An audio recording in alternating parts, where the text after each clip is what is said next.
Hi, everybody. Welcome to the Rise podcast. Now, as we all know, that Rise is a journey to personal development, to finding your higher self. And one of the most important facets of that is to work on your physicality. And through that physicality is when you uplift your mental well-being and your physical state together, along with the spiritual essence of who you're truly becoming. And Today, I'm lucky to have two of the players in the wellness industry, fitness industry, whatever you want to call it, that are setting shockwaves. And of course, as people are sending shockwaves in the industry, I want to have them at the podcast to expose a lot of truth that's going on in the world that we currently live in.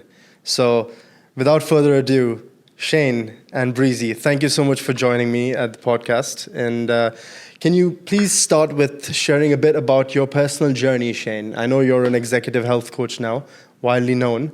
I just want to know a bit more about who Shane is and for the audience to resonate with you.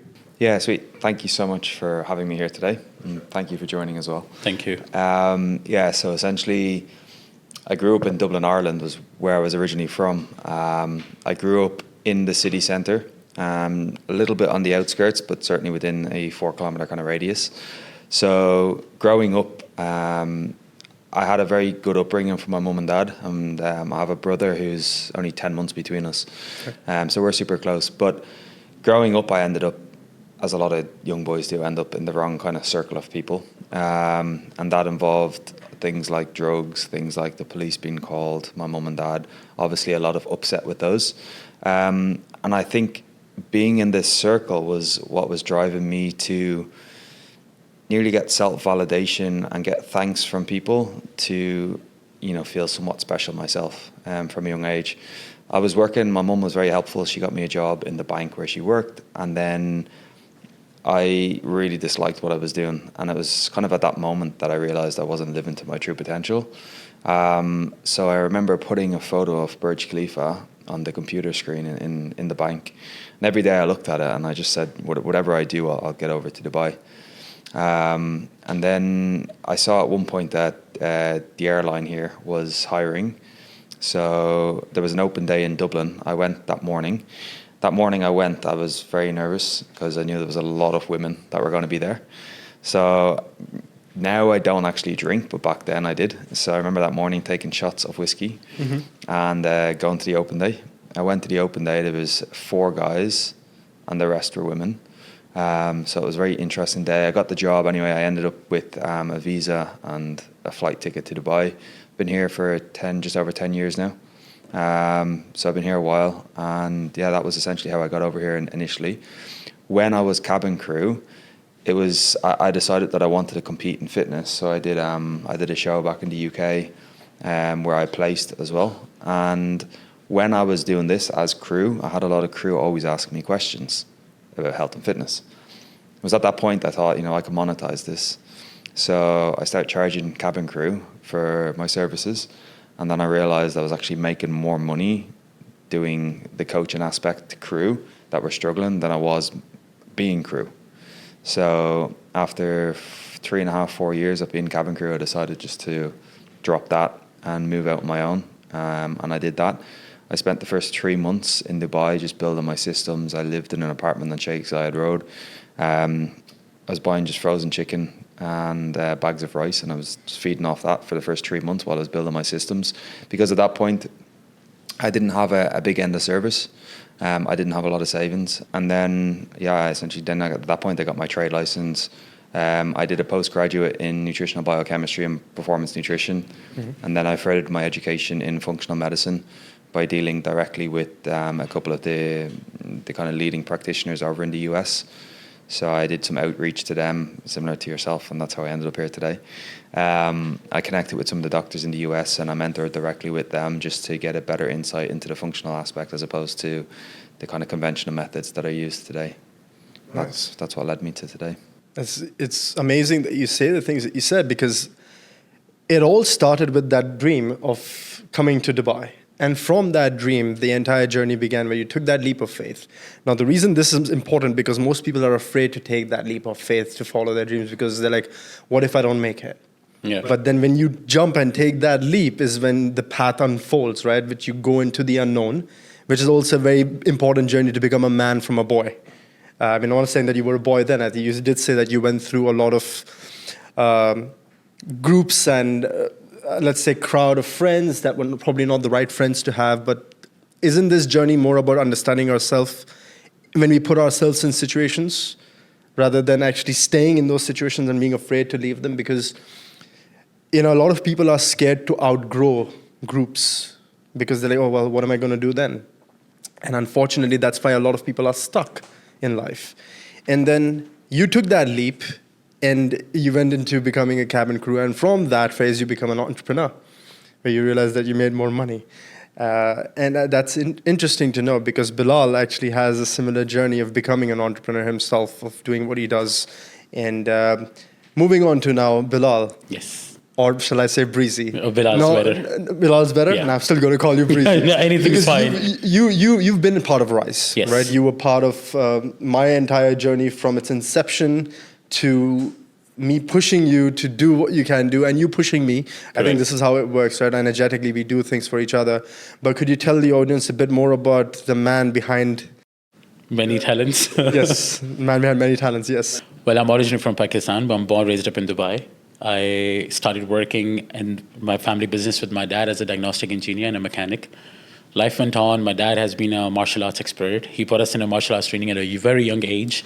The idea of getting into fitness was I was very extra small, skinny, small boy, weakness a lot, and I was quite weak. And at some stage of my teenage, I always wanted to join the gym. Started with my brother. He skipped in a week. I didn't continue. I started with my brother-in-law. Then he had reasons for family, for my sister. And I finally decided when I get my driving license, I'll start. At the age of 17, I started calisthenics from home. I learned it on my own, the maximum I could. At the age of 18, I got my driving license. The first thing, the day I turned 18, was the day I opened my license. And I got my license very first thing. I started my fitness journey, was in Fitness First. And I still remember the very first day I walked in the gym. I was excited, young kid, and I go to a coach, and I'm like, hi, coach, how are you? Just a quick question, if you could just help me. Where do I start? I've been doing calisthenics at home, and I really have no idea. If you could just point out the machine I want to start with. And he goes, the gym yours, do whatever you want to do. And I looked at him, and I'm like, was I not applied enough? And I goes, you know what, whatever. And I just did whatever I learned. I searched online, YouTube. There was a kind person, Shaukat, who helped me out a lot with my fitness journey. Further down the line, I found bodybuilding.com, watched a lot of celebrities. I've been following since the age of 15, 16 as well. Time went by, years went down. My dad decided to move the business to another country. I decided to stay back and I pursue my fitness. I joined a local gym where there was a lot of big guys that I used to train with, learned a lot from experience rather than theory, which they really don't teach you, which they tell you science-based, which I don't believe in. And further down the line, I realized there's a lot of studies that you have to do, which I didn't really help me much. Obviously, I learned more on experience than theory. And my very first job was in Fitness First. I went back to the same branch, met the same coach, insulted the hell out of him, and told him how you're supposed to guide people when they come to you. Obviously, it's fitness industry, and being a coach is being a teacher.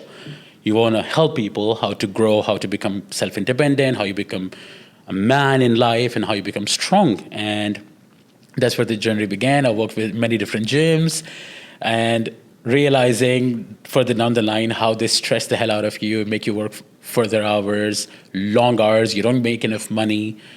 I've helped more than 75 people training on their own. I've never charged them. I've transformed them for my own knowledge. Proud to say today, after more than 10, 15 years, I'm a rehab coach and a transformation coach.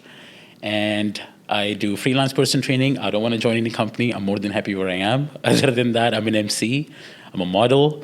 And further, a lot you know already. And how MC career started was I used to do a lot of talking videos, stories on Instagram. I used to share everything I could, as much as I could possibly share. And one day, thanks to the company that I was working at a supplement distribution company, and the Bang energy drink was coming to Dubai. My boss comes to me and he goes, I want you to launch the drink. Do whatever you can, I don't care. And I was like, okay, don't ask me questions then. Witness it in the event. That's all I know. And he goes, all right. It's your call. You're the sales and marketing manager of the company. Handle it. And that was the day, first day. Walked in 9 a.m. I'm at the event. I remember at 10:30 a.m. or 11 a.m. we started. Up till 7 p.m. we didn't stop. I had hired DJs. I had dancers. There were performance, and everything just naturally came out talking on the mic. And that's where the MCing career started. After that, I've been one of the boss of the Biochemist show now. I work with different celebrities. I work with collaborations and sponsored with brands. I've also been an MC in 30 by 30 Rise event as well. Thank you for having pleasure. me there. It was always been an honor. And yeah, it's been going on since, and I have a lot of further goals, which I definitely don't want to mention now, but inshallah when it comes on, Of course, no. for sure this will be You protect there. your candle before it's Absolutely. rising in flames. You never show everything. Yeah, it's amazing that you shared the things because you have a problem like I do. Yeah, We can't keep our mouth shut. exactly. Right? But that comes from an innate essence of knowing our worth, of telling and schooling people that are trying to school us and guide us. True. When actually they're not guiding, they're just trying to either ridicule, they're trying to put down, they're trying to sort of say, oh, this is tough love. Exactly. But that's not tough love. I think tough love is trying to keep a distance from people, from your true love, right? That's what it is. Not ridiculing someone, because what that does is it induces trauma in people, right? But in your personal journey as well of knowing your worth, initially at some point, you must have been in situations where you felt like, I don't feel I'm being fulfilled. What changed that? Not seeing where you want to be, you are there. People not seeing your potential. Yeah. If you show them, they want to drag you down rather than uplift you. Yeah. People say good things on your face, but they don't really Mean do the it, same thing. yes. They don't mean it. Other than that, no matter how much you do for people, they backstab you at the end of the day. Correct. It's like to a degree you don't trust anyone, no matter how much of love and respect they show you. At some part of your heart and your brain and your mind, it's like, he's gonna stab me as well. He's gonna betray me as well. Or she's gonna stray me as well, you know? And I've seen a lot, I've been betrayed with a lot of people, I don't wanna mention obviously, but honestly, working with so many different brands and companies and positions, all I know is you do what you do for yourself. You can do for the world whatever you do, but never expect anything in return. Because what has to come comes from the above. From the Almighty, of course. Don't expect. And this is a very interesting thing that he mentioned, and I'm sure you can resonate with this as well, that it's not that we don't trust others. I think the journey is about trusting ourselves first. Because when you trust yourself, then it actually doesn't matter what other people do, because the more authentic you become, the more you can see through the mask of what people are wearing, and you can kind of feel it in your gut, right? Which is also an important part. When you look at the world we're in right now, you quit alcohol. I think when you do drink alcohol or you intoxicate, what that does is it shuts your intuition off for the most part, right? And that's majority of the lot of people in the world, they numb themselves and carry on in a loop from one week to the next. Now, I personally, in corporate and running events, I ran one of the biggest healthcare events called Arab Health. 5,000 companies, 80,000 visitors, and I realized that at some point, even I started binge eating, even I started numbing and drinking alcohol, because you just want to release, you just want to let go, but it doesn't let go. It just numbs it and you cover it up with more gunk. Now, interesting part, you're both from the wellness industry, fitness industry, and you've seen a lot of new things that keep coming up from year on year. I like to call them scams, but you might beg to differ, like things like ketosis, for example. I've had people try it. What is your view, being a nutritional biochemist? Yeah. So keto, I think it has its place. I think any kind of nutritional approach has its place.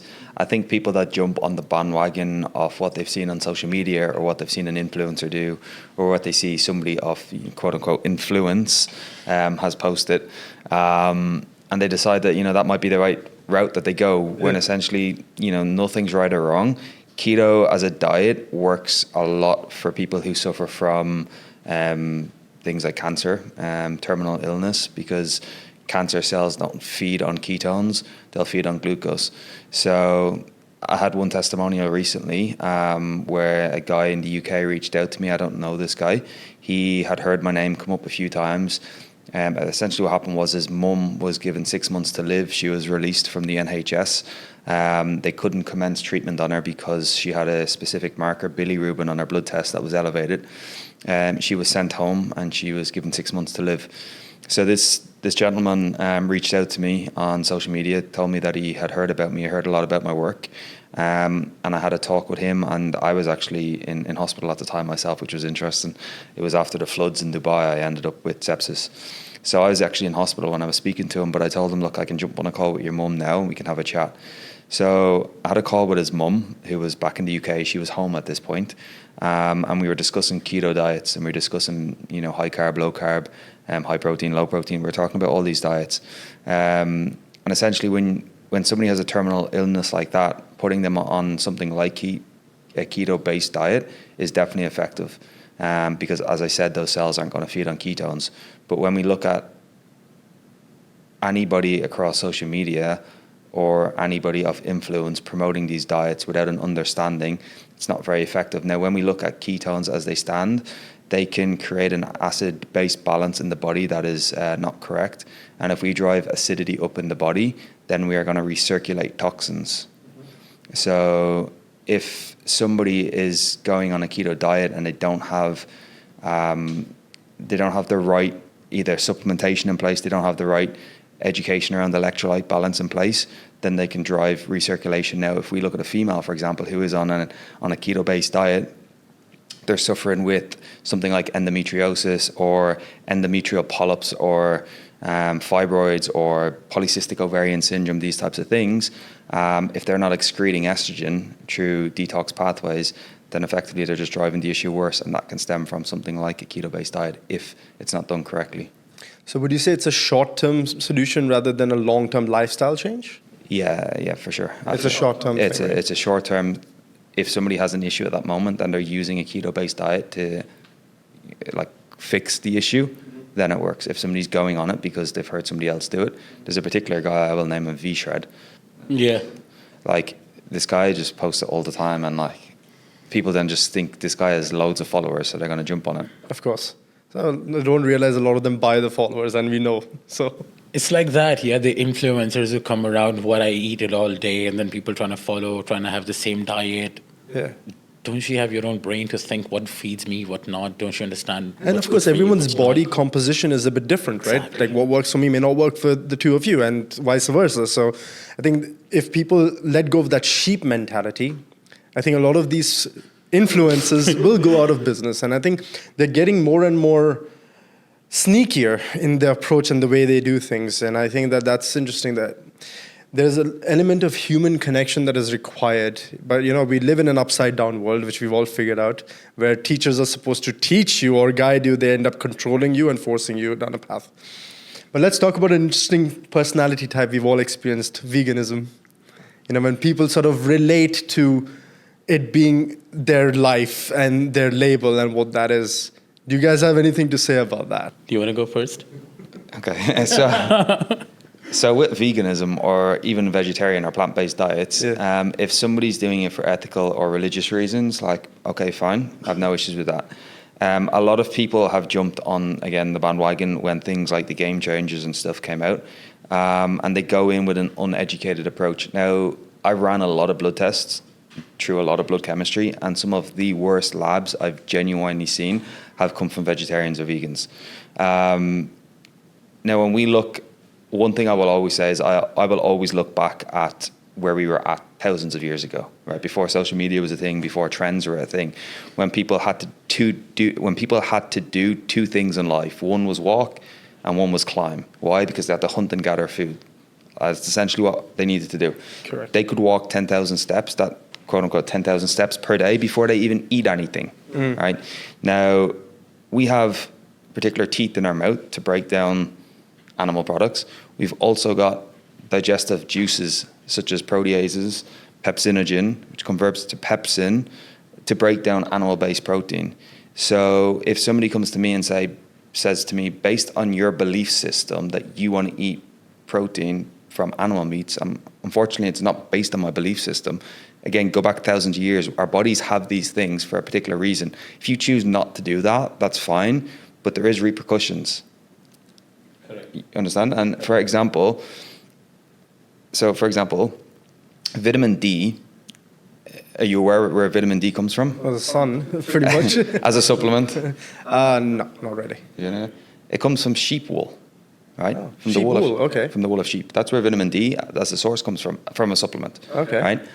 So if I say to a vegetarian, have vitamin D, and they're like, is a vegetarian? I'm like, well, it's coming from the sheep's wool, but the sheep hasn't been, killed to get that. They're like, I won't take it. Okay, so how is it like? So we're taking it essentially from like algae. Okay. But then we're looking at a form of vitamin D that isn't overly bioavailable or absorbable by the body. So that person then can end up still vitamin D deficient. Same with B12. B12 comes from animal product. You can get it from fortified foods, but it's not going to be enough. And it also depends on the class of protein or the vitamins that you have, right? At the end of the day, a lot of things can be had from supplements, but anything synthetic can have mixtures which we are not aware of until it's too late, right? Because when we look at the world's food source right now, which is heavily targeted, it's been found out to be the biggest cause for deaths. Yeah. Food, what we consume on a daily basis. What's your take on this? Well, I Breezy? agree 100% with him, honestly, and I respect people who have religion beliefs. But if you look at the research and you see how many people died of cancer were actually vegans and vegetarians, right? Lacking the proteins and carbs they need, lacking the energy, they don't have motive to do anything. They're big mouth when it comes to talk. They're very bad when it comes to health. And a lot of people who actually believe in the fact of, I stopped eating meat and I find my skin glowing, that happens because you're not having any intake of sugar or anything. It might make a difference because it's like fasting and a bit of detox, but doesn't go on a long term. So if you're doing on a purpose of detox or of certain time of change or health reasons or medical reasons, I agree. But then if you agree that that's what you all want to do for the rest of your life, God made it halal for you to eat. Why do you want to skip everything for no reason? So 100%. A lot of people that actually initially converted to being a vegan, they end up looking so weak and they're like, I feel so great. I'm like, no, you're not. Exactly. But that's how programmed they're into the whole system of jumping on the bandwagon of becoming something. But based on that, I have another question. So is clean eating a myth, or are we all just one marketing campaign away from eating a lab-grown chicken or lamb?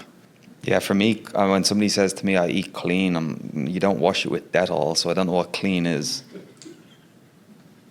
I mean, that's my answer. Nice. You don't have to sensitize it. Anyways, what were you? being a fitness coach, I've probably followed a diet for 3 weeks, which I got sick of it and I never bothered again. Yes, I don't calculate my protein because reaching a bodybuilding competition and taking steroids and things is not my goal. For people who want to do, if they want to stick to a diet, fine, works for you, great. But I love having good food and I love to have my junk on weekends or whenever I feel like of the day. Doesn't matter. As long as I'm fit, I'm healthy, my blood reports are clear, I don't have any medical reasons, I don't believe in that. It's interesting that you said that some of the most blood reports that you've done or checked, it's the worst result was from people that are so-called vegans. Now, I don't have a problem with people. I mean, people have a choice to have whatever they want to have. It's just when it becomes a thing that they have to protect. And they're like, oh, this is us together. And I'm like, why are people always looking to have a crowd to be a part of? Well, this is essentially it. And when we look at blood tests in general, if somebody ends up deficient for too long, understanding blood chemistry is a massive part here. And when we look at conventional methods, the actual reference range on a blood test is there to diagnose a disease. Right? It's there for a doctor to say you have X. But if we look at a history and we look at it from a functional perspective, we understand the person's lifestyle, we understand what their nutritional habits are, we understand what they do on a day-to-day, how much sleep they get. So looking at it from a functional perspective, then when we see the bloods from a functional perspective, we can see that if somebody's deficient for so long, that range on, say, a CBC, on an RBC, like a red blood cell count, mean corpuscular volume MCV, mean corpuscular hemoglobin, MCH, RDW, red blood cell distribution width, we can see these figures starting to normalize because somebody's been deficient for so long that their bloods are now shown normal, if that makes sense. So if we have a red blood cell and it is a certain size, we need a unified size throughout all our blood cells. If we look at a red blood cell distribution width and RDW on a blood test, we can see that. But over time, if somebody becomes so deficient that all their blood cells end up small, it's still a unified size, but it's a small one. But that will show normal on an RDW. Yeah. Good point. Quite a good point, honestly. I just recently saw one of the videos you posted of having protein shakes. Yes. Now, this is something we've all had, and probably at some point. I always used to have protein shakes back in the day to get that jump start. But after that, I would just have whatever, anything chicken. So I have a question for you. So, are we really drinking protein shakes or expensive powdered lies? See, I only take products that I've tried and tested. Because obviously I've worked with many brands, as you know, Correct. being in Muscle Show and not being in Muscle Show and other type of events. Obviously I've tried. I've had privilege of having the samples, trying products. See, the very first thing that I want to highlight is nobody knows what whey protein is, right? People just believe it's whey and they take it, right? Number two, the only reason I drink protein, I've been on a time where I had protein after every training. There are times I stop it completely, and then there are times I come back to it. But I feel like I don't get enough time to eat. I had a lot of collaborations and promotions that they want to promote, and I don't do it. But then, even if I had any sponsorships, if I love the brand, I've tried it, I've tested it, it worked for me, fine, great, I'll promote it, take it at your own risk. Understandable. End of the day. Yeah. Because no matter what I share, no matter what I talk about, is based on my experience and what I've seen. So before if you drink your protein, you're allergic to whey protein, and then you tell me, because of you I had it, I'm not responsible for anything. Yeah. Now, how it started. When I started working with from Labrada in LB trading, I read about it when Lee Labrada launched Labrada, and he transformed one of the town in US. It was very famous. There was a lot of good feedbacks on the brand, and I was a big fan of the brand. When I saw the brand in Dubai, I was like, dude, I want to try it. So I went to the owner and I'm like, hey, listen, can I try the samples? He's like, feel free, you're going to work. Yeah. And I actually liked it. Products come directly from factory. The only product, the only brand that guarantees whatever is on the label is on the box, because a lot of brands don't have it. They have this guarantee. If you have any complaints, they'll replace your product. And I've never had any complaints from Labrada. But again, even if I'm sponsored, I'm going to say it. It's not that something I constantly take it.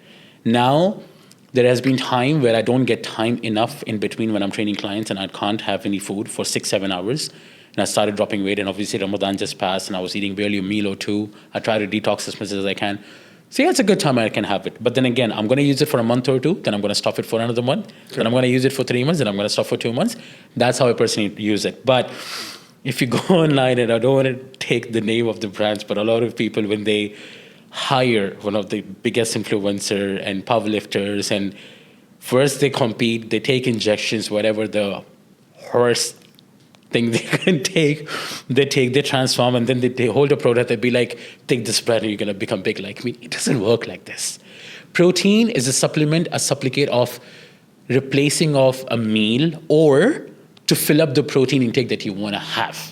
But would you say that it's replacing a meal out of 5 meals that you would generally have? Or if Absolutely it's not. just if you have 1 meal a day, then it can't be replacing It that doesn't meal. even replace a meal, honestly. It just kind of fulfills a need of protein, but it's not something that you can skip all the time. There are meal replacements, good for people who work from the office, they don't get enough time, they're on the desk a lot of time, or you're traveling like me, you're always traveling, makes sense. But if you think that I'm going to just replace it for all the time and I'm not going to have a meal, you end up with You become damages. complacent though, right? I mean, what's your take? You've done your postgrad in this field, so what's your take on these things? So for protein in general as a supplement, I use it myself primarily because I want to keep my protein up to a certain level. I also do a lot of endurance-based sport as well. Do I use it with clients? It's client dependent, whether they want to get all their protein from food sources. The majority of times with females, they just are not willing to eat enough food to get enough protein. So in this case, it might be beneficial to supplement it. Generally speaking, when we look at whey, it's derived from milk product. A lot of people then will say they've got a sensitivity to lactose, so then you can look at something like a hydrolyzed whey product, which has a lactase enzyme involved, which basically removes that lactose, or it's like pre-digested the lactose. So I'd use a hydrolyzed form or an isolated form of whey. But yeah, I have no issues with whey, to be honest. Or organic. But no, organic is now where it's let's get to that now, because if organic food is the real kind of food, then are we eating fake stuff? Well, organic's not a regulated term, so essentially I could anything can be put as organic, right? like an organic egg. It's an organic egg. Sell it for 30 times the price. Or something they call a vegan protein. That tastes horrible. Hey, let's not jump on that bandwagon of insulting vegans. But interesting.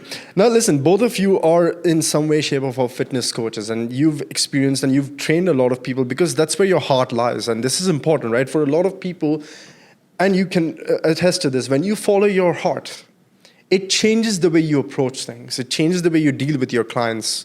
Can I ask you a question? Like, being in the field of transformation and changing people's life, how did that transform you as a person? Oh, big time. one of the best thing that I love about my job is my client comes up to me and he's like, you are the reason I'm here. You are the reason that I love myself so much. You are the reason I'm back on my track. You are the reason that my injuries are back into normal. You were the reason I never gave up. Huh? You're the reason my injuries are back. Yeah. No, come on. And then it's one of the most beautiful things that you can hear from people. Obviously, when we started and when I started my journey and when I transformed myself, when I learned, I know how many times and hours and blood and sweat I've put into work. And valuing what I've learned and delivering it to people, obviously, is one of the biggest payback that you can receive from. It's an emotional fulfillment, right, that you don't generally get. What's your take on this? Because we spoke slightly a bit about that, and you've experienced a lot of women that you've coached. Do you mind sharing a couple of stories, or maybe one story which transformed you as a person? To say, this is why I'm doing what I'm doing. Yeah, I mean, I've coached a lot of women at this point, which was interesting because Let's be modest here. I got into the industry as like a male transformation coach, competed myself, wanted to coach males, wanted to get males to photo shoot lean, and I did that, and I've got a lot of results from males. But it happened a couple of years ago. I started realizing that more and more females kept landing in my inbox, for reasons of health. It's actually how I met my wife at the time. She, we spoke a little bit about female hormones, and then we met up and we spoke about stuff with her. I mean, I can probably use her. She's a perfect example. She taught calisthenics in Dubai. Oh wow! She was quite well known. She was she had a lot of influence. She has a large social media following. And she'll agree with me saying this because she'll watch this podcast. She, from the outside, was looking very fit and healthy, but she knew that she wasn't right internally, but she didn't know what was wrong. She had a lot of premenstrual symptoms, a lot of PMS. She had a lot of gut problems, a lot of hormonal complaints. So when we met, we ran a couple of markers with her, blood tests, and we ran some stool analysis as well. And it came back that she had completely bottomed out secretory IgA, which is basically the first line of defense into the body from the immune system. It was completely tanked bottom. She had parasites, and she had elevated levels of Helicobacter pylori, which essentially is a flagellum bacteria which burrows into the stomach lining. And yeah, she wasn't in a good place. So this was before we ended up together. We're obviously married now. But working with her closely at that point, it's crazy to see where she was at to where she's at now with her life and with her health. It's completely night and day, which is amazing to see. Do you coach each other? Yeah, so like she did a photo shoot recently. So one thing with Marina was she was never overly confident in doing like photo shoot stuff. And I said to her recently, just for like marketing purposes for herself, and I remember this, and you'll know this as well. When I competed, when I was competing, I was living on like super high frequency. Like my energy was like on another level. Like I was sticking to my Tupperware dishes, and I was going for it. And everything I posted on social media, on my stories, on Snapchat at the time, everything, people were just like coming to me. And I said to her, when you do a photo shoot and you start getting more confident, the more the results come, you'll have more people that will come to you. And yeah, so essentially I coached her through her first photo shoot, which she did just before Christmas. Looked unbelievable. And when you see where she was at when she was teaching calisthenics, when she was following the whole low calories, high output, HIIT type training, then she was doing calisthenics. She was literally focusing on what women shouldn't be focusing on. And she was trying to drive a result that was never happening. And as we know, like we love stress hormones, and we live off those. Of course, and I'm going to hold on to what you said, that she was doing what women shouldn't be doing. And this is unfortunately what I see. Let's get into a little deeper issue that we face in the world right now. And we can come back to the lighter topics, but obviously Rise is about going as deep as you can. I see a lot of women in the gym that are not there because they want to be fit. A lot of them are there because they don't feel safe. And they want to protect themselves because most of the men in their lives have let them down. Or the industry makes them insecure. Or the industry makes them feel insecure. Like you look at gyms right now, they're hardly anything about actually coming into becoming the best version of yourself, but rather than showing to the other person, or become a barrage of insecurities where people are just trying to pose more than anything else. Now, Bilal, I've seen you in the gym. You're always surrounded by women. There's nothing wrong with that. I mean, you're popular and you train a lot of these women. And I see the reason the two of y'all are here is because y'all represent healthy masculinity. Correct. And I'm going to start with putting down some masculinity coaches I have seen and worked with that when I was there, all they were doing was bitching about women, that they don't understand women. And I'm like, if this is what masculinity coaching is about, I'm better off not being a part of this. Coming to this topic, you mentioned something amazing where you, in essence, transformed or coached your partner. We live in a world today where even when I'm a coach for a lot of women and I've coached them, I predominantly start with self-love because nothing can happen or go through if you don't love yourself. It's generally their men that have a problem with them learning to love themselves more. Why do you think that is? Men loving themselves more? No. When I coach women into loving themselves more, it's generally the men that have a problem with it. Have you noticed that? Because even when you are trying to coach women, for example, right, you're training them to become a better version, have you noticed that a lot of them have self-esteem issues? Oh yeah, for sure. Right? Yeah, absolutely, yeah. In your transformational path, do you coach them to build that up too? Yeah, for sure. I mean, a lot of it comes down to that programming that they've had since they were young. Or trauma. Or trauma, essentially, yeah. Being told, as they get older, like, big girls don't cry, and these kind of things that are put into their head. The same as us males get told, like, big boys don't cry as kids. And essentially that's like somebody who has had trauma and hasn't been able to deal with that and has put that onto their child. Mm-hmm. So then you go onto social media and people's feeds are just like laced with, females. Big booties and whatever. Big booties, big boobs, people that are in shape. And I think one of the biggest things that I've seen in the industry, and again, it's something that I spoke on, I'm happy to touch on this as well, to Marina about, was the performance enhancement usage amongst females in the region. And these very same females are posting images on their social media of their physiques,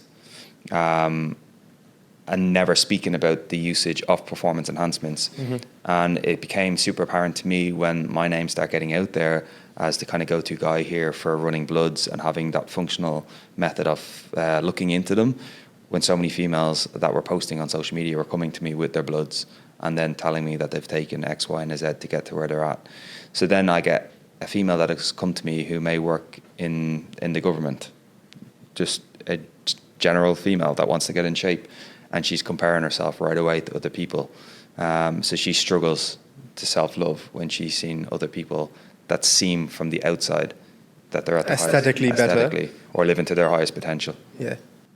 But yeah, because there's growth hormones attached to it. What's your take on that, Breezy? I will agree, obviously, with him, because the very first thing that actually our family drags us down, then our siblings comes in along, then they don't want to accept how they look. They don't want to work on it. They want to complain a lot. Mm-hmm.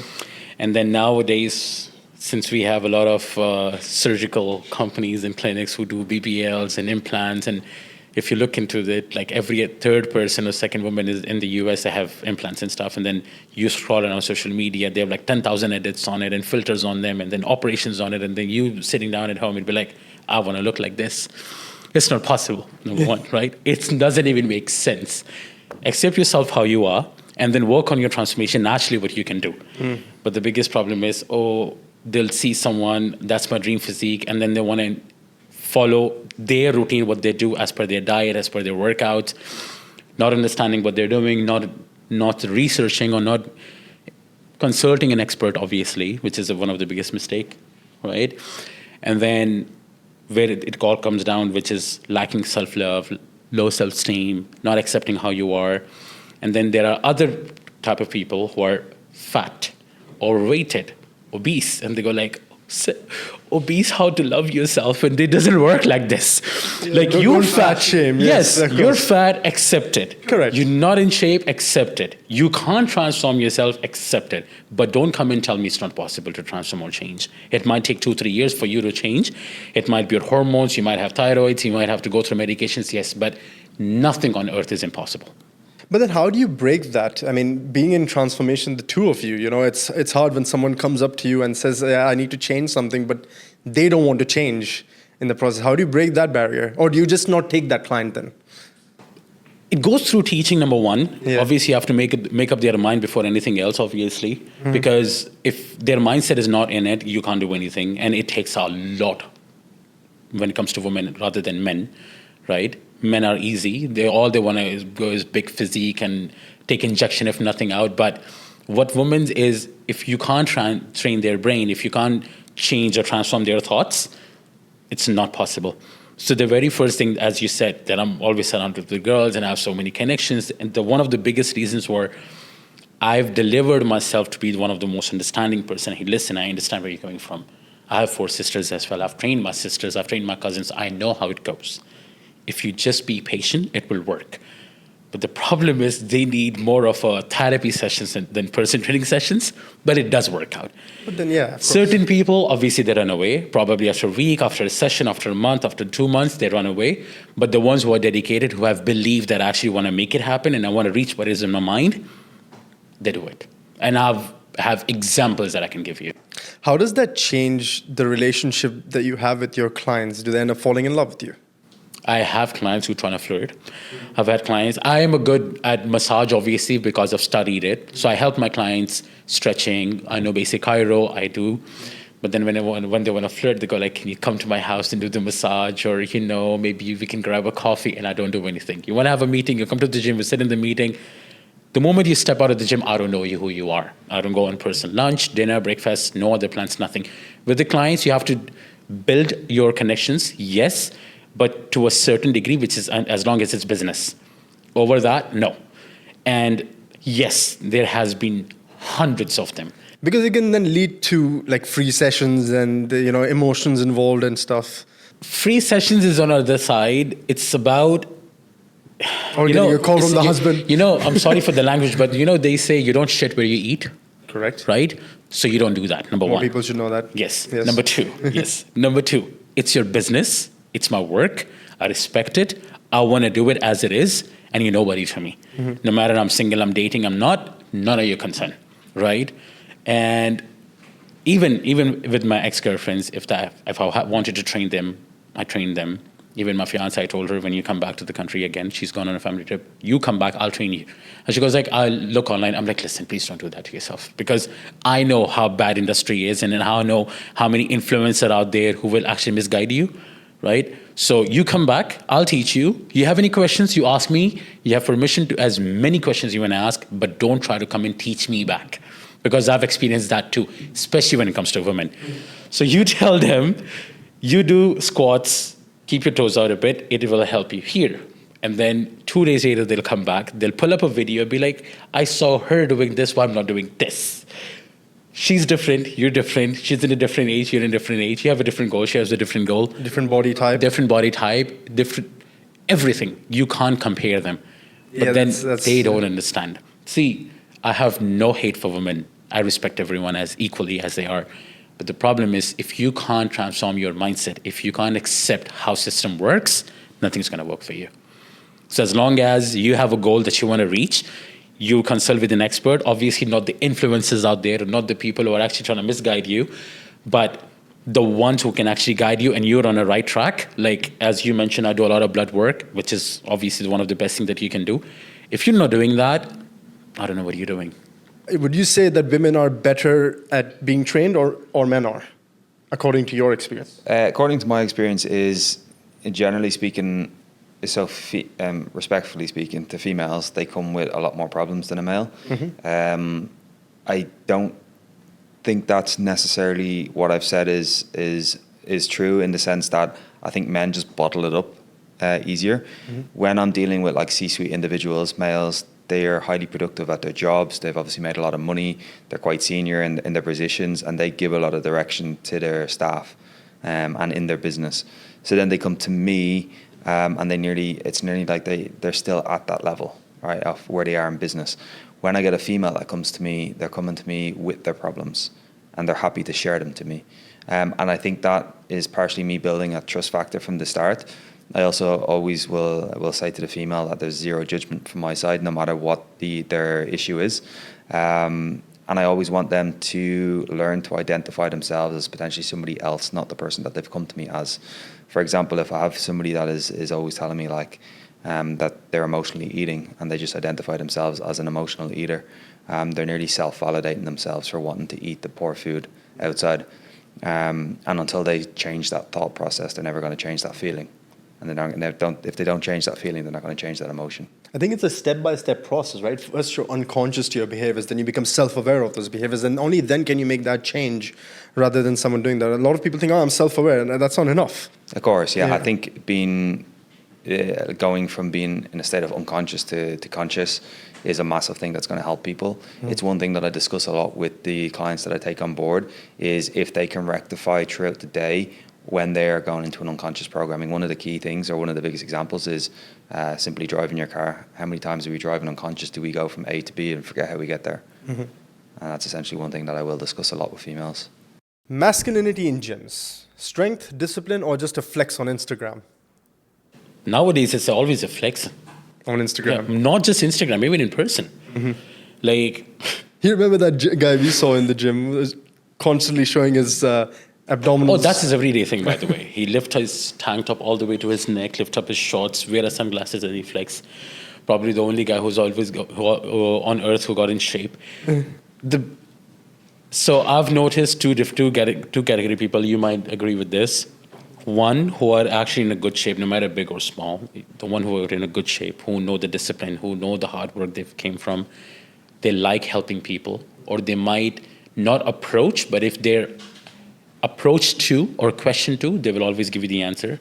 And on the other hand, we have people who have nothing, who've been on a lot of steroids and other things that they take, and then they try to go like, I'm the boss here, you can't take the machine, I'm taking both of them, I'm doing a giant set, and don't touch this and don't touch that, and they make a whole lot of mess. So like a bully? Yeah. Okay. Even though they have no energy, they try to call themselves a man. They're not a man, absolutely. Not in my eyes, for sure. I have zero respect for these people. And then you're paying the same price that I'm paying for the gym. So what are you flexing for? Yeah. You can simply say we can share. Between sets, you can come in, I can go, we can share. Or if you mind, I just need 5 minutes and I can give it back to you. It's cool. But then people who, especially with the beginners or people who are not in shape or who are trying to learn, when they're trying to mess with them, I don't understand, or I don't understand their perspective, how they look at the world, because you're not a president of the country. You're not president of the gym. You don't own it. So who are you flexing for? But even if you are a president of a country or the owner of the gym, isn't it insecure to show your flex on the people that are there? They are insecure. That's one of the biggest reasons. They are insecure of themselves. Would you agree to that? Yeah, for sure. I think as long as you're secure in yourself and you have that self-love that we spoke about, like being open in the gym and sharing equipment it should be normal. Correct. And for me personally, I can't work out in the gym anymore because of the attitudes and I read energy at a very high level. I'm very sensitive to a lot of energies. That's why I limit to how and where I go. Even when I was part of the gym, I could not be there for too long because, yes, back in the day, I've always remained fit. A benchmark to always have that. Not in the best shape right now, but I've been through my journey as well. But do you think that when you're around people like that, it affects your vibration? For me, no. It doesn't. No. For me, yes. It does. You started to become more energetically sensitive. Okay. But I think you tend to keep a barrier with how you deal with things anyway, right? Yeah, for you want sure. to protect that. Yeah, I feel like so looking at it from a deeper level, it costs the body energy to make energy. So why would I use my energy on somebody else? Beautiful. Beautifully said. But then you're also receptive, right? To the things as well. I mean, like I said, when you have an open heart, you receive everything, whether you like it or not. And, more often than not, you're searching for people that are like-hearted rather than like-minded, because it sort of goes hand in hand and in tandem with it. Let's get into something which we all resonate with, masculinity, which is targeted so much in this world. Now, when we initially spoke, you said I'm like a child. And I love that about you because I already know you are a child because that's how we connect. But at the end of the day, it's all about embracing that inner child whilst having the wisdom to navigate this thing we call life, correct? Correct. Why do you think a lot of these men that are presidents, that are bullies, or influencers like Andrew Tate, Wes Watson, or Myron Gaines that thrive on shaming weaker men? And I've actually had a bit of a tiff with Myron Gaines from Fresh and Fit on a X Spaces, but we can talk about that another day, where they thrive literally on shaming women by calling them hoes, calling them this, calling them that. And I'm like, okay, when you look at or label someone as a hoe, who's paying for them? Who's made them a hoe? Isn't it another man? Yes. Isn't it society? So why are we blaming women for being the way they are? When I personally think that since the beginning of time, haven't women that were around been a reflection of what society has become? Would you agree or disagree? No, I agree. I agree. And I think a lot of the times these people that are shaming and putting women down have their own insecurities, so they're trying to put themselves on that pedestal. Right? What about you? What do you think about that? Well, who purchased their OnlyFans? Well, exactly, right? This is the Yes, point. the men are the source of their income. Correct. Right? So, okay, I'm not supposed to say this, but I'm going to say in a better way I can deliver. Say it as raw as you can.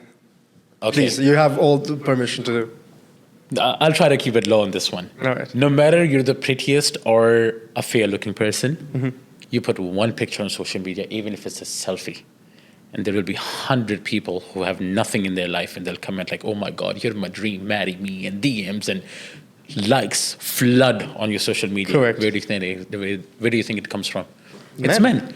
So if they can find, well, I'm not supporting, obviously, I absolutely hate it, but if they can find a source, no matter if they can even sell their feet pictures or their farts on media, they'll do it. Correct. So it's men that are the problem. Yes. Right? It's masculinity that is the problem. Or let's not even call it masculinity because a lot of them are keyboard warriors. Exactly. There was a story that came out where an OnlyFans woman actually came on one of these reality shows where she said her stepfather was following her on OnlyFans and the highest bidder of her pictures and videos.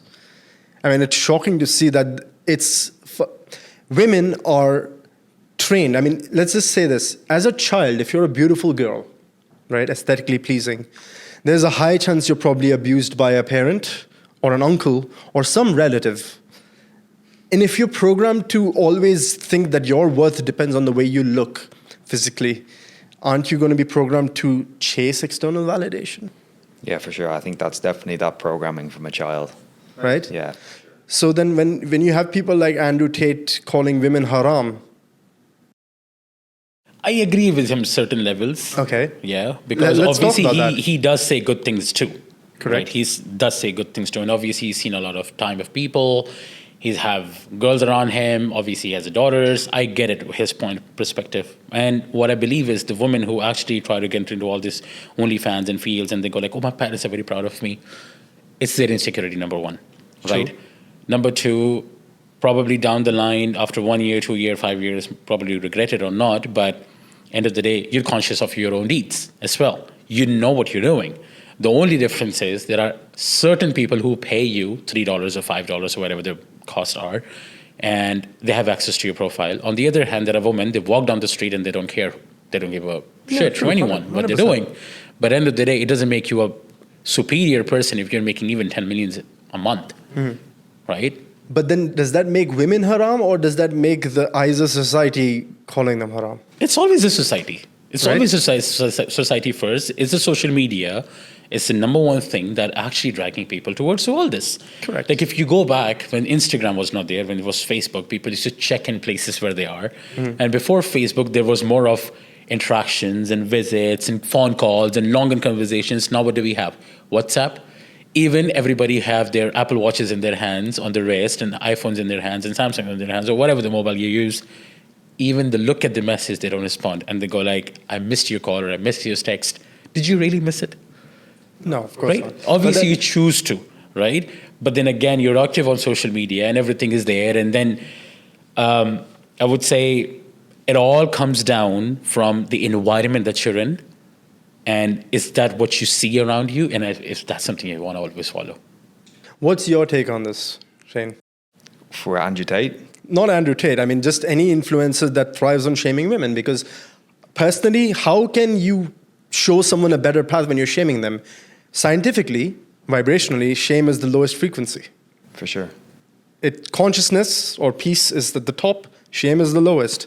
How does that help them get better? It's an interesting one because on my social media, I started a new Instagram recently, and if you go onto my Instagram, I'm only following 200 and something people because these are people that I value to look at their stuff every day.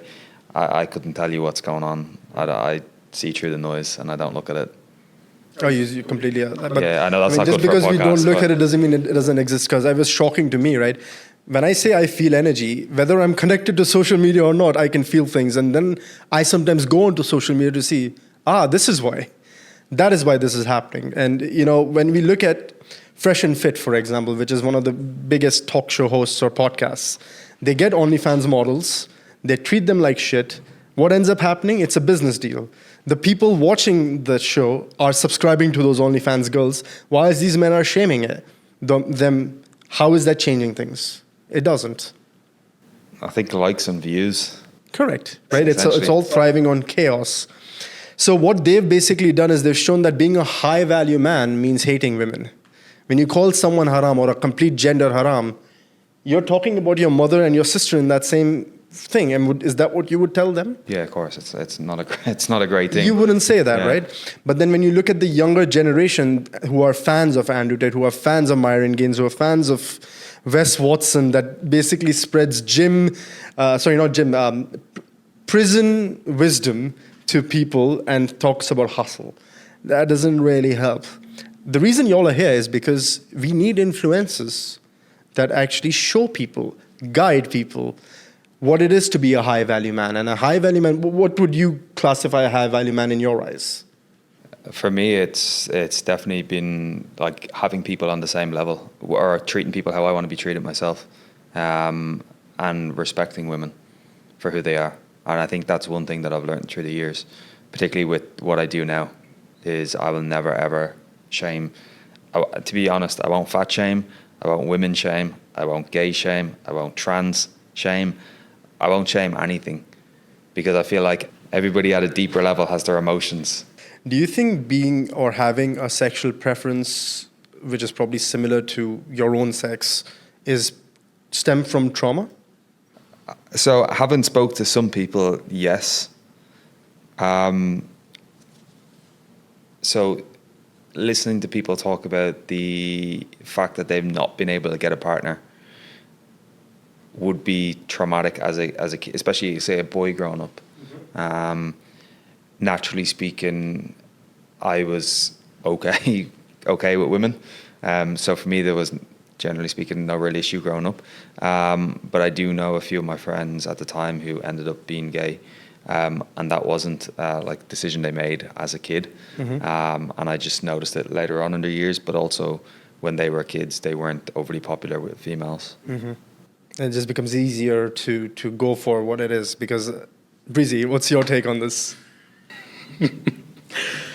Honestly, changing a gender or saying a woman's body trapped in a male body or the other vice versa and all this, I absolutely don't believe in it.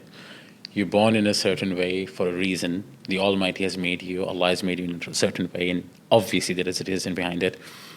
And changing your gender and trying to become something and then trying to seek value in it and respect in it and trying to promote the society to support you, I don't see the sense in it. Like, how? Okay, there might be people who love you or they might want to have a relation or a life with you, but why are you trying to come out and seek promotion or acceptance in it? I don't see the sense, right? Because what you're trying to do is not being traumatized or not showing your insecurities, but you try to show you're confident, which you're not, number one. And then there are people who actually have self-doubts. They think, you have it, I'll have it too. They do the same thing, and then they get traumatized. Then they don't show, and the path follows. Mm. Similarly, what women do, operations, trying to seek the acceptance in society, even though they have 10,000 reasons and 10,000 medical conditions that follows for the rest of their life. And which they don't show, which they don't talk about, and then they're able to sell their OnlyFans and everything, and social media acceptance and likes and views and men and approach, which they have, but I don't see the sense in it. But as a man, both are men here. Well, I'm a man too, so let's put this on the table, and I'll answer this last or first, whatever you want me to do. Do you think men want women to enhance their bodies with silicone? Absolutely not. Absolutely, yes. You do? Okay, you like it when a woman enhances herself? Or? Not me personally. I'm just saying I think men do like it. Personally do? Do, yeah. Okay, do you think that stems from their own insecurities? Nearly like what you were saying about the masculine stuff. Because yes, we're healthy masculine people here. So let's start with you. Does a healthy man in a healthy masculine energy want to enhance his woman's body with silicone or other things? In a healthy man with a healthy masculine, no. He wouldn't, right? No. Yet we look at the world and you see a lot of so-called healthy masculine men that are promoting themselves as high value, that shame women to make them feel even more insecure about who they are and what they are, that gets them to do Botox, gets them to do silicone implants, or other men taking synthol, which is equivalent to women getting breast implants. You don't prefer that in a woman, would you? No. You would rather have the woman work for herself rather than do fat transfer or other things as well? Yeah, for sure. I mean, even when I met Marina, she's wore no makeup, nothing's done. She's there was no shampoo in the house. Everything was as natural comes. Yeah. So I think for me, it's definitely not something that would be of a preference for me. Obviously, I know a lot of men that do it, but I feel like it's nearly to have a trophy beside them as opposed to a wife or a girlfriend. Exactly. Now, you don't shame people, which is a very good trait. I do appreciate not shaming people, but sometimes you have to walk that thin line of calling things out as they are rather than shaming it. For me, the display of what took place at the world stage of Olympics in Paris, where biological men that changed their sex to become a woman, or let's call them trans women, were on stage beating up women on the biggest stage or sports stage in the world. What do you think has caused men to not stand up for this in the world we live in? Where we were just watching a show, all of us, to a large extent. Yes, people were boiling inside or not boiling inside, whatever it is. But for a lot of people, it didn't even matter because it's not happening to them or affecting their life. What's your take on that?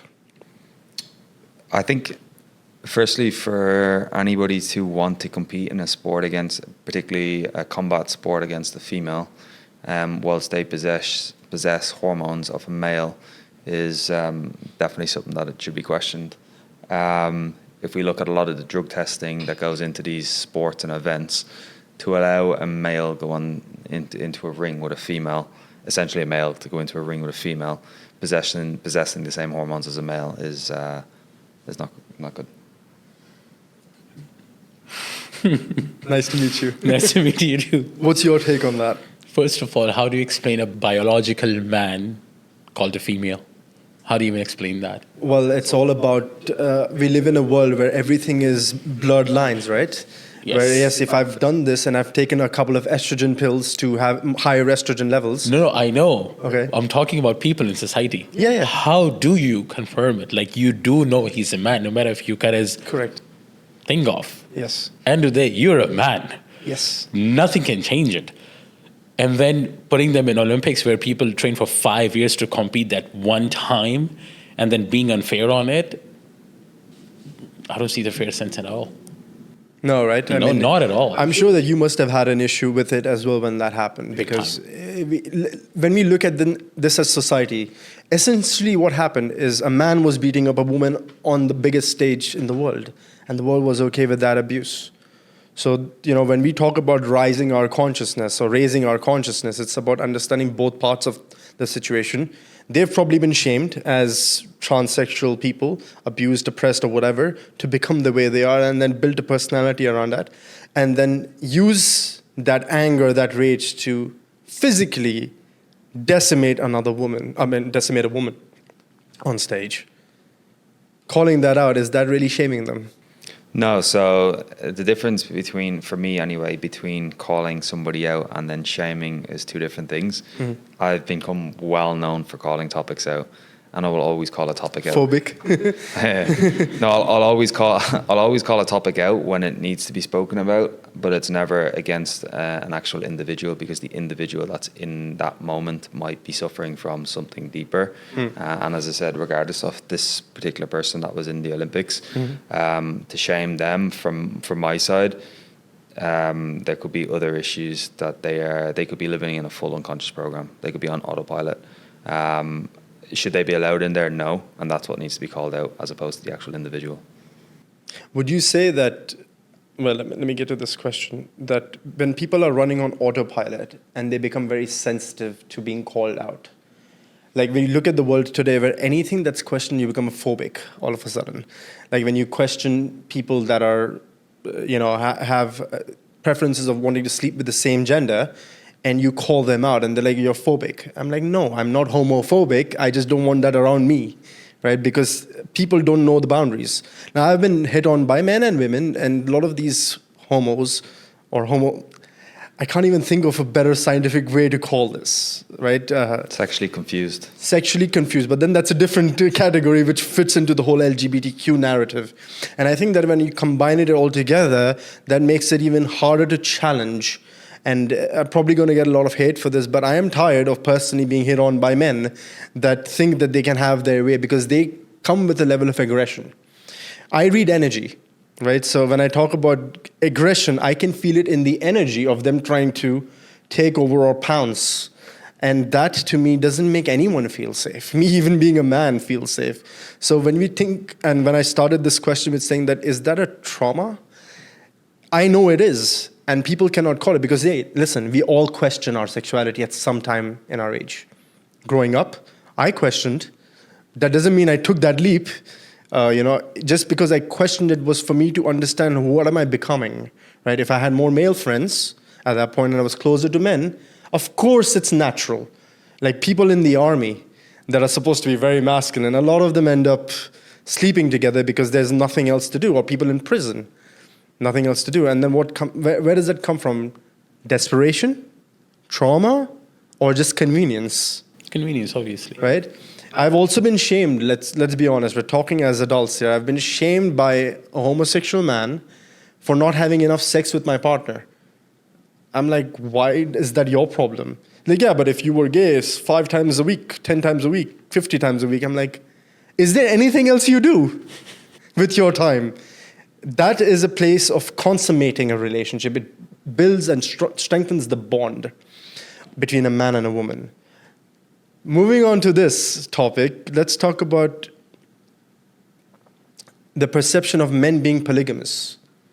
Do you think it's something that men generally are, or is it a programming to have variety? Being what? Polygamous. Having multiple wives or partners. Can you repeat the question? I didn't know what that word meant. Polygamy is where you're in a relationship with multiple people. Okay. Men and women. Women can have multiple male partners. Oh, yes. A man can have multiple female partners. Yeah. Or whatever. Open relationships, they Oh, call that's it. Essentially. Yeah. Okay, let's talk about open relationships then, because that's more interesting to talk about. Do you think the concept of open relationship is valid? I think so I'll give you 2 good examples. Yeah. Myself and my wife were in the cinema, and it was a box park or city walk, and before the cinema started, we were just sitting on our phones, and Marina had opened up social media. Later on, I think it was that evening, she got a message on Instagram from a guy who said that he was sitting behind us and that him and his wife wanted to invite us over. So he had obviously looked over, got her Instagram handle, and then followed her and messaged her. Then three days ago, I ran to the beach from home, and I told Marina I'd meet her on the beach and we'd go get breakfast. When I met her on the beach, there was a guy talking to her, and he asked her for her number, and she said, I don't know if my husband would be okay with that. And he said, it's okay, that's my wife over there, we want to invite you guys over. So that's Yeah, okay. Interesting. So, what's your take on that? Do you think relationships should be between a man and a woman or multiple people? I think it's maybe people that aren't overly secure in their relationship potentially, or people that have gotten into a relationship maybe too early, and they haven't finished the exploration. That's my opinion. What do you think? Well, I believe in one partner more than anything else, obviously. I prefer loyalty. And what people choose to do this, either are sex obsessed, or they don't get enough satisfaction from their partners, or they're not able to have open conversation with their partner, and they try to seek other people's approval and satisfaction, obviously. But Correct. I personally never believe in it. And I do agree with you that gay approaching us and trying to ruin the society, and especially if you are, just keep it to yourself. Don't come to me, because it happened to me a lot when I used to put a story of a shirtless pictures or something just to promote or just to show what physique I've transformed into. And I remember there was, I'm not going to say the country, but the guy messaged me and he's like, do you have a Snapchat? I said, yeah, why? He's like, I want to talk about training. So I thought, he wants a personal trainer. Yeah, cool. Guy looks perfectly fine. I was like, yeah, sure. I just sent him a snap and I was like, okay, I'll download the app again. I'll message you. And he texts me and he's like, I'll just short the topic before we go any further. I'm going to send you my driver. I want you to come to our lane. I'm going to send you 2,000 dirham deposit. And every round that we go, I'm going to pay you a set of money. So I cracked out laughing because I found it funny. And I was waiting for my friend to come. We were having a funny conversations and I just laughed. To enhance more joke, I go, what makes you think I'm cheap? He's like, name the price. And I just blocked him. But the idea is, what's wrong with people? And married men looking for men to sleep with, married women are looking for men to sleep with. And then there are people who are trying to swipe the partners or trying to look for threesome and foursome and group sex. And wives telling their husband, if you do something behind my back, don't come and tell me, but do whatever you want to do as long as I don't find it. Yeah, you will find it. Yeah, you will find it, As obviously. is. Yes, but why can't you have an open conversation, talk about your needs, make things more exciting between you two rather than going to someone else? Because if you keep looking for these things, you'll never be satisfied no matter how much you try, right? And as long as you're satisfied with your partner, I don't believe you don't need anybody's attention, no matter the attention, the time, the conversation, or sex. I don't believe in it. Because when we look at this as a concept, people then don't become someone you love. They become what you can use, what you can take from this person, or I can satisfy my physical needs from this person. I can satisfy my emotional needs from that person. I can satisfy spiritual needs from someone else. But then, in essence, isn't that the problem with society, where the term sex has become casual? It is. Right? Which has caused a lot of problems, because when we talk about, let's get into the spiritual essence of things. When you're intimate with a partner, we form a bond, a soul tie, right? It's energy exchange. It's the highest frequency of energy exchange between a man and a woman. Now imagine that's being diluted with multiple people. What do you think happens to that person? Isn't that what most of the chaos in the world is by? Where a man is so scared to get into a relationship with another woman because he doesn't know how many people are on their Snapchat. Now, props to your wife to actually say to that man and stop his advances then and there. But a lot of women today, because they don't feel complete within themselves and they're on social media, it then causes men to feel insecure because they can never compete with a woman that is on social media. Right? She could post a picture going and she'll have 200 likes. Whilst 100%. you could be talking all sorts of sense and 12 likes. Yeah. You know what I mean? It's just something that we need to change and educate people on, to be honest, that when women start to love themselves, men start to love themselves, what you realize is you don't need more than one partner to satisfy everything that you're looking for. When you find, as they say, God, you don't really need anyone else to satisfy or fulfill you, because we're whole and complete as individuals, correct? Is that part of, I think, the essence that you follow through with as well when you're training someone, when you teach someone to love themselves? And would you also say that people cheat because they don't love themselves?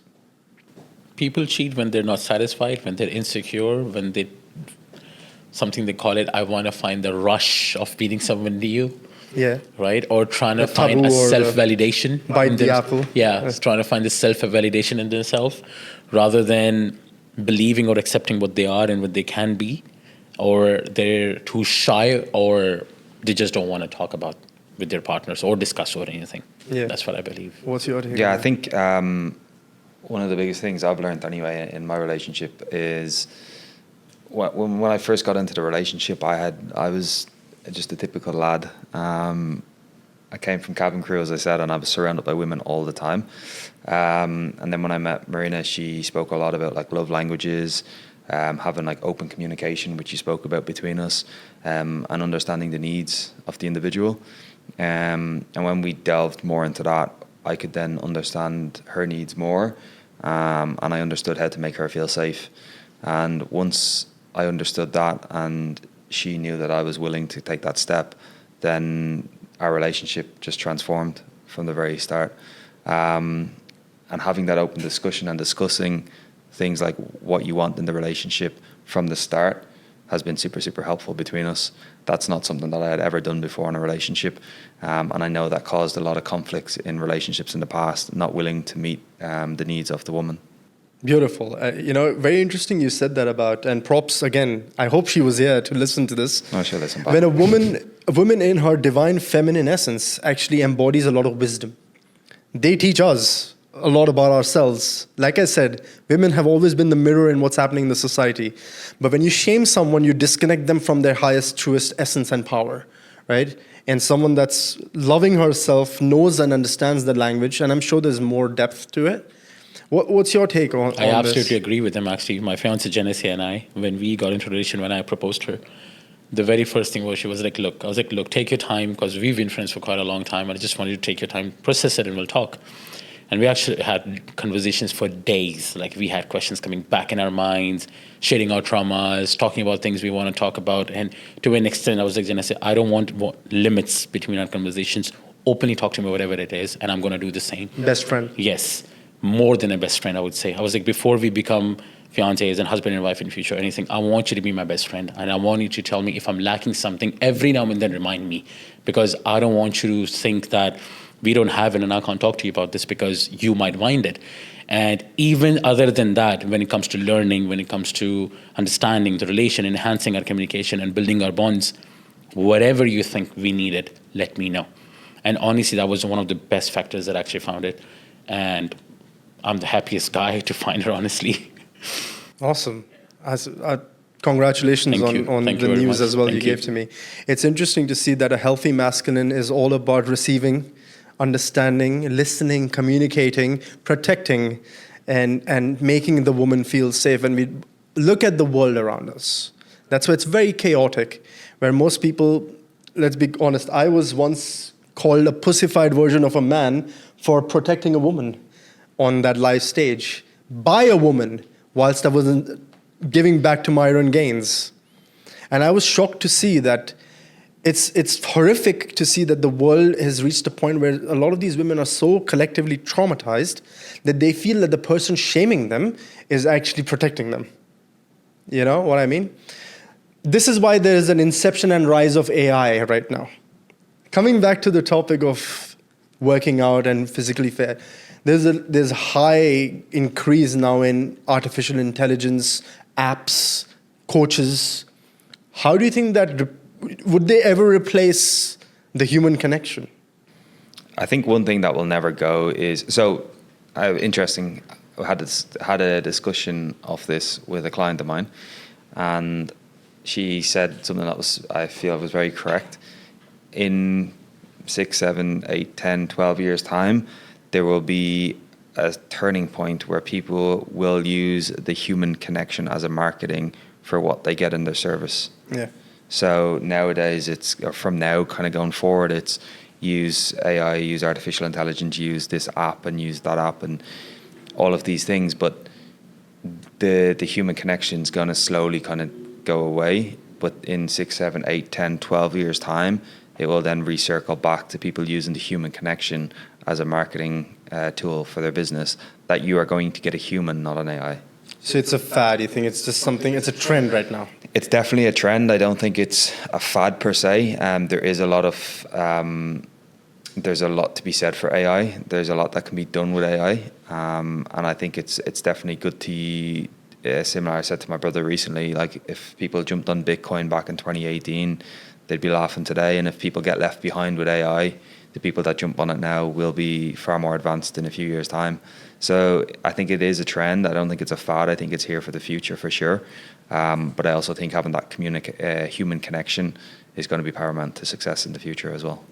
But when we talk about human connection, Breezy, what's your take on AI being a part of this whole fitness industry right now? As long as you use it as a tool, it's good. But if you understand and look in the market and social media, before people used to tell you, go read this book, go read this book, read this magazine, listen to this, listen to that, watch the videos. When you're watching, watch and learn, understand. Nowadays, what do we see? No matter what video you scroll, put on in ChatGPT 15 tips of what I can do and how, and everybody's following the same trend. Where do you think people are actually transferring their own brain usage to artificial intelligence now? They're trying to use them rather than using their own brains. And when they will completely go out of the ideas and they're going to understand they haven't done anything out of their minds, then they're going to come back to it. And like you mentioned, obviously, I agree that people are going to look for human interactions and ideas. But imagine how far we will be actually lost in our minds and understanding how to find it back. So as long as a tool to probably fix your grammar or have some ideas and use it to a certain level, it's fine. But if you're relying on it, but that's exactly what AI is kind of becoming, right? As human beings, if you don't work on yourself, your inner self, you become codependent on anything. Correct. And then it starts with 5 minutes, 10 minutes to an hour to you only talking about that. I mean, if you look at the latest mobile phone ad, I don't want to name the name of the company, they're taking pride in you having a conversation with AI. And the scary element of that is scientifically now proven that AI has shown more empathy than human beings showed each other. So aren't we really on the brink of extinction if we don't become more self-aware? You know, back in days when we had a best friend or a mother or a father or a sibling, we used to go and say, what do you think about me? Tell me my downfalls and uprises, right? Now what do? We use ChatGPT to a certain level. Then we go back to ChatGPT, tell me about my downfalls, and we try to follow it without realizing we're making mistakes. But then isn't it very accurate, though, in the way it sort of does? Because it doesn't judge you. It does. AI? No. ChatGPT? It does. It has certain points. Yes, it's amazing. It does gives you accurate answer. I agree. And that's what people find amazing because they don't get judged. Yeah. And losing human touch, that's where they're lacking. So when the time comes, when they realize they need to be judged to open their eyes, God knows how far they'll be lost. Okay. I have to agree to disagree with this point because I think judgment is the reason why the society is going through what it's going through. If I tell you, Breezy, I love you as a human being. I love the way you work out. I love what you do. You have shortcomings, but nothing about it, you know? I know that you have the potential to become the best version of yourself, as opposed to say, yeah, you're great, but what about this? What about that? Why are you jumping up? Why are you doing this? Who do you think you are? Which is going to cause you to be more receptive to the advice or the communication? Which one would it? Depends on a certain people, how they talk. Like, for example, I can tell you nice things in a nice way, or I can tell you bad things in a nice way, or I can deliver in a certain way that you're going to hate me for the rest of your life. But then I'm not talking about banter, because banter between friends is important. You need to roast each other. Like I said, different people. Correct. You know, like I'm not just pointing friends. Yeah. And I do agree, like from ChatGPT or any other AI apps, yes, you can get a lot of information without being judged. I get it. It's good. It's an amazing tool. But then do you really want to rely for the rest of your life on it? Oh, not at all. I mean, you need to use it as a tool. Yeah. What's your take on this? Yeah, I think AI for a tool is great. I've trialed a lot of things on AI now with obviously my background, and it does spit out a lot of stuff that's incorrect. So people that will depend on it will have incorrect information, or they won't be able to decipher between what's correct and what's incorrect. So using it as a tool, for example, for me, I can find it because as I said, I will call topics out, not individuals. But if I find it very hard to reword things, potentially more empathetic if there's a deeper issue that needs to be sorted. So rather than going direct at somebody with a message, then AI is very helpful to reword and to articulate that a little bit better. but that's using it as a tool as opposed to getting it to read a blood test, for example. There's now fitness and social media influencers that is built on AI, and most people can't tell the difference. That's how realistic it is. I can make a clone of myself. That's going to be hard, but you can make a clone of yourself and not even be there. And it will do the talking for you as your voice is, as your lingo is, the way your voice modulates, everything as such. And people are not able to tell the difference when, if you're aware, you can. But this is the majority. That's how we're saying that slowly, human interaction is getting lesser and lesser. Now, props to both of you. You found amazing partners that are wise, that are opening you up. You have healthy communication. But when you look at the mass majority of people out there, this is the world we live in, and we can't say that it doesn't affect me because it's not entering my house. Yes, but we're going to have children in the future, right? We need to be able to make sure that something like that, and we stand for it, to say, okay, guys, break out of it, use it as a tool. Like Instagram came in as an app, but now it's everything for people. Correct. Yeah. How soon will it replace us as human beings? It's smarter. It's always learning. Right? It's more self-aware. ChatGPT has even lied to another human being to get them to fill out that human CAPTCHA. And this happened a couple of years ago. Just imagine now. So is it something to be fair, or something that we're just aware of, and then we can say, okay, hold on, we can educate people that it is not something you completely rely on, just as you can't rely completely on what I say, what you say, or what you say. Isn't that something we need to basically train people on? Have you watched Social Media Dilemma on Netflix? I haven't, no. Oh, it's wonderful. It basically shows what social media does and how they generate your profile and how they run your algorithm. Even if people watch it and they don't learn their lessons, what mistakes they're making in life, well, God help them to understand what life is. Because, like you mentioned, people can actually make out of everything and make it look like natural. They can use your voiceovers, and which people actually do these days as well. That this celebrity spoke about this, and this celebrity spoke about this. They make so many videos in Joe Rogan as well that, he said it, but it's not. It's always voiceover. But just because they can use the voice like it says, and he talks, and they're able to transform their voices in a way that they want it to be, social media will ruin everything. And that's what AI is.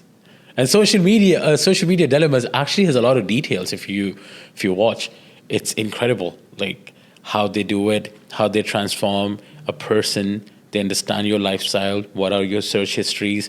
What do you want? How do they hear you? How do they deliver your algorithm? It's incredible. As it says, your phone knows you more than your partner does, Yes. right? It's reached that point. And years back, I remember there was an incident in Dubai that happened when ISIS was going on. And one of the guys wanted to talk to me. We used to play billiards together. And it was like 3:30 a.m. And he's like, do you have your phone on you? I was like, yeah. He's like, put it inside the cafe and come out. And I was like, why? And when I came out, he's like, you don't know your phone listens to you. And I was like, what do you mean? And this is like 2012, 13 I'm talking about. And I was like, what do you mean? He's like, when life goes on, you'll understand. And after like few years down the line, I actually got to know. Like you talk about watches and boom, on your Instagram, the second thing you scroll, it's like watches. That's what you want to see. So yeah, it is out there. You've both been in bodybuilding competitions, or did you go into it, or you didn't? I do obstacle race competitions like Spartans and. But you never went into like proper physical bodybuilding. No. Competition. I have right? been stage ready because I prepare for competitions to people. So I wanted to show what I've been through. Mm-hmm. I had to learn posings for men's physique and bodybuilding and classic bodybuilding. I've been into different shapes and posings and everything, but I never wanted to step on stage. Like that's personally my love for me, and I don't believe showing it to the world. So if you go through my Instagram, there's not a single picture of shirtless. I have nothing. Like this is my personal thing that I want to keep it to myself, and I never want to show to the world. Right. What about yourself? I was the complete opposite. I understand. I mean, essentially, Pretty boy. everybody that stands on stage, I think they're doing it because they want to display, right? And for me at the time, it was definitely, again, looking for validation from other people. Correct. Is that what you think it was? We have a very big brand on that. So On which? On bodybuilding competitions. Yeah, for me, it was definitely looking to get Validation. Yeah, so for me, I think for me personally, it was to get validation from other people, compliments. It made me feel good at the time. Of course, That's essentially why I did it. So to be honest, we all, I think any man that has stepped into the gym, to be honest, was at some point to say, oh, I want to be attractive to the opposite sex. Yeah. A lot of them have inner child wounds and they probably don't want to get bullied, and then they become the bully in the process because they were a victim at some point. But I would also agree with you. I think that bodybuilding competitions are beauty pageants for men, to be able to reveal and show some things.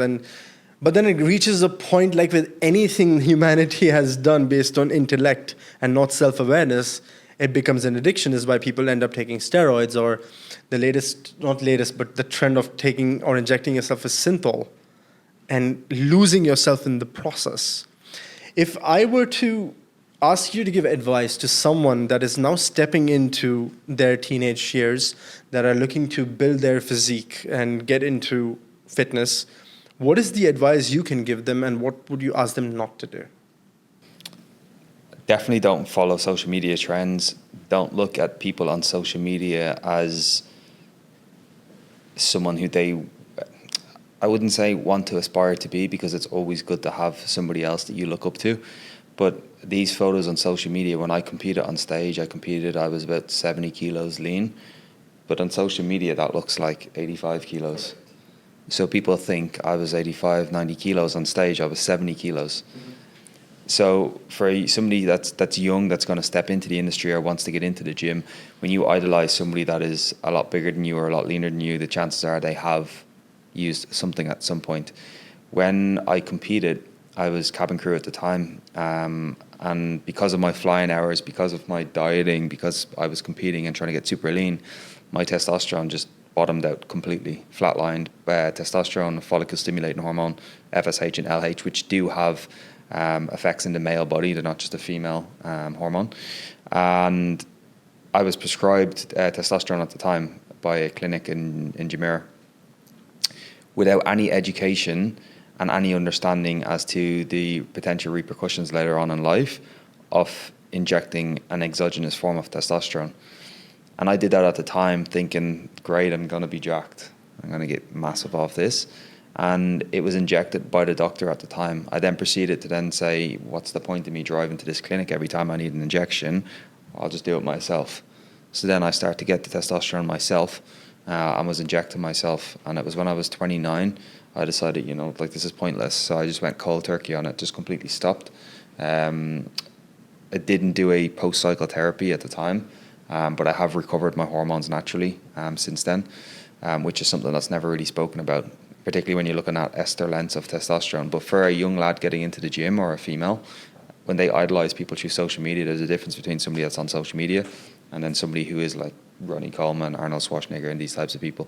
So yeah, I think people getting into the industry, when they're surrounded by social media, it's not a good place to start. What's your take on this, Breezy? If someone new is stepping into the gym for the first time, what's one advice you would give? Man or woman, doesn't matter. The number one thing I'm going to say, be patient, be open to learning. It's a long journey. It's a lifestyle. Don't try to rush into it. It takes time. For some people, it's 3 months. For some people, it's 3 years. You never know how long it's going to take. So as long as you're disciplined, you're following it, and it's not necessary all the workouts always going to be the same. It's not necessary that every diet's going to be as perfect as seems to be. And you will have breakdowns, you'll have invitations, you'll have clash of having cheat meals. It's completely normal.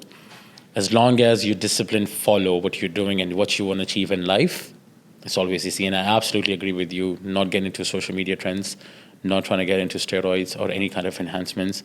Do not start protein shakes at a very early stage. Obviously, get it as much as from your food intake, carbs, potatoes, as we used to do carbs, protein, fats intake, rather than calories deficit and dramas that goes around social media. I'm sorry if anybody follows that, but it's more importantly, as much as you can eat or whatever you have to eat, as long as you know what you're doing.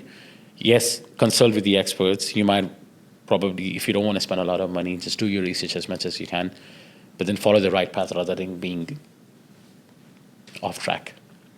Beautifully said, both of you. I think a lot of information that you've shared in this episode shows the fact that you all love yourselves. You all have and know your worth. You've released a lot of things in the past that stopped you from becoming the version that actually would block you to become the version that you are today. And understanding that physical attributes of ourselves, this is the vessel. This is the only thing that we've been given by the universe, God, how we want to call it, and carved in the image, that we need to take care of and not look for fast results. Understanding that life isn't a race, it's a journey, right? And we will go through our stages, and this is how healing works. When you take time to love yourself enough to say, okay, I need to even rest as well. I can't be constantly working. This goes to you, by the way. We need to rest enough to also show that we're loving ourselves, right? Another important aspect of training is also breathing, knowing when to breathe. And when you look at the world today, majority of us don't even breathe full. When you asked about vitamin D, how it's formed, it's probably one of the biggest deficiency in the world when it's given to us for free, right? If we literally each and every one of us spent 10 minutes a day, every day without fail in the sun, our testosterone, our vitamin D, everything actually gets better because sun is source. It's source of power that makes this world run, and we are part of this. Yet most of us do all sorts of treatments to get red light therapy, this therapy, that therapy from other things, which is just really just a hashtag. And it's something that will be replaced at some point in the future. But before we end this, I want to ask both of you this one question because it's very important. I love that both of you embody a very childlike nature. How important is it for us to integrate the man that you've become today to also resonate with that child that was once there, to become the best version of yourself? I think it's very important, and I always say this. I spoke to you on the Zoom call about this as well. I still say it to my wife. I'm like, today I want to feel like a child, and I do. I will do things that I would have done as a boy, silly things, and I think being able to do that. And so it's a dedicated day in the week that you not necessarily a dedicated day. I might wake up someday and be like, I just feel like a child today, so I'm going to be a child. But being able to switch between being, having that childlike behavior and then, being the man for my wife and being there to support her has definitely helped me, switch off, particularly the fact that I've got loads of clients. My majority of my business is online, so I'm always focused on that. Having that downtime to me sometimes personally, not together, may be to be to remember being a child. Nurture that inner child of yourself, because I think following your dreams comes from that child. Yeah, for sure. Rather than being an adult. Being curious is a childish trait. And I think people confuse being immature or showing immaturity with being childish. I think something about being a child is to just have that nature of being curious once again, to play with your person, your partner, to always not take yourself too seriously in the process, and at the same time, loving yourself enough to say, you know what, something in the past hurt me. I don't have to carry that weight with me into my old age. Whereas when you look at people of our ancestral lineage, a lot of them get cranky because somewhere down the line that inner child was lost and they never found it, and that's when they become very sensitive, overly sensitive as well. What's your take on that? I 100% agree with you once again. And my dad used to say that never let your inner child die, because the day it dies, you die. Beautiful. Yeah, honestly. And my dad, up to this age, he still laughs with us, jokes with us. And I'm just saying with my fiance, honestly, even with my close friends, which I can count on my one hand, but then especially with my fiance, there are variations of me that she has seen. Like sometimes when I send her a voice note, I'm going to send it in a very funniest way I can talk. Or sometimes I just wake up in the morning, I'm like, listen, I want to be a child. Let me be. And we connect. We make fun. We joke around about it. Probably walking around the mall, or we watched a movie, a funny movie will come out. I don't care if the people around me, I'll start acting like it. These small things actually builds up the life in a very brightened way, which, like you said, people call it immaturity. But it's actually making life more brighter and happier. Correct. And I never want to lose it in my life. No matter I turn 60 one day, I don't care. I want it to be the same. And when you're actually being childish or having that childish play with your partner, it gives you an essence of heaven on earth. in all honesty. And I think a lot of us have taken on so much burdens from the outside world, and we've removed it on our relationship with some people that matter the most. It's not to take those people for granted, because they are the ones that choose to be with us despite all of the things that we have. I mean, our families don't have a choice, but the one that comes into our life, they come there by choice. They accept us as a whole. And if you can't be childish with your partner, how can you live this life? It's the best stress relief. Honestly, it's the best stress relief. You might have had a long day. You might don't want to do anything. And that's the best thing you can do. Then why shove it in the ground? Be yourself however you want to be. Beautifully said. Well, as you all know, these two gentlemen here embody healthy masculinity, aren't afraid to show their inner child, which shows you one thing. We've been programmed to believe that we need to follow the algorithm of do, have, be. What that means is I'm going to do something so that I can have something, and only then will I be something. What we've just discussed and interpreted here is we follow something called the be, do, have, which means you be first, you be childish, you be content, you be curious, you be you, truly. Where you embrace that inner child, you have the wisdom to navigate this thing we call life. The do and the have will take care of itself. So thank you both for being part of this amazing podcast episode. You all made it special. Thank you. And I hope that more and more people can witness what's been said today. We've called out a lot of things. We've shared things as mates would, even though we barely know each other. But this is what you need to understand, that when you're truly being authentic, conversations go and flow. And that's what we need in this world, a place without judgment. And when I talk about judgment, don't judge yourself. Be childish, be playful. Thank you. Thank you.